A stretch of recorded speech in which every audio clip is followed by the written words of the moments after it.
I'm joined now in the studio by David Smith from the Shawnee Mission School District. Thanks for joining us on short notice. This was a bombshell announcement. Has your district been able to prepare for this? Did you expect this?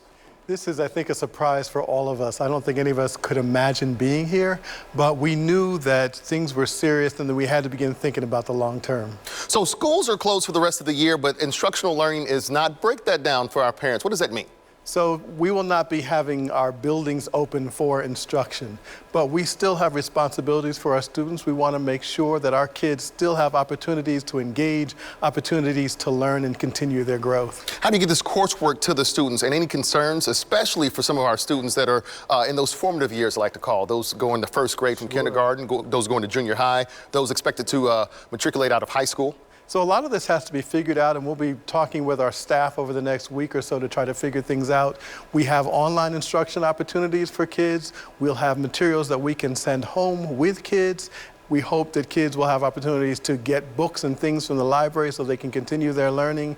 We'll do it in as many different ways as we possibly can. Any advice for parents right now? I know no doubt they're still processing this, as we are right here at 41 Action News. What do you have to say to these parents kind of worried about the next steps for their kids, as well as for how they're going to take care of their kids as they go off to work eventually? This is new for all of us, and I think maybe for all of us just to slow down and breathe for a second. We're going to have to figure this out. We're committed to our kids. All of the districts in the metro area are committed to serving kids and serving them well. It's going to take churches and the entire community to provide support.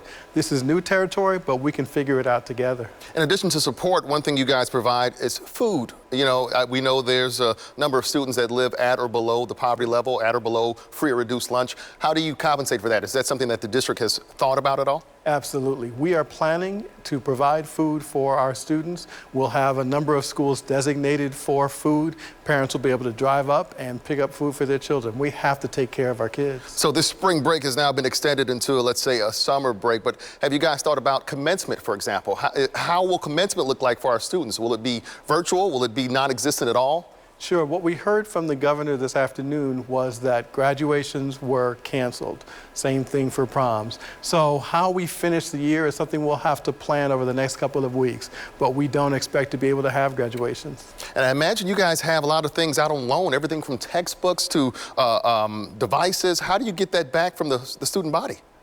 That's do you worry about that? Well, we don't worry about it. We know we have to do it because we do take our devices back and refresh them over the summer. So we do know that we've got to get them back before the summer's over. But at the moment, we're focused on how do we get the kids to use those devices to continue learning. Is there anything else you want our viewing public, mainly the parents in your district and across Kansas, to know and take with them as they leave today? I just want our parents to know that this is a shock for all of us. We get that this is going to cause real stress, and we're committed to working together with you to figure things out. We have to do this together. All right, still a lot of moving parts to this story. It's very fluid. A lot of this came down just a few hours ago. David Smith with the Shawnee Mission School District, we appreciate your time. Thank you so much. Absolutely. Thank you.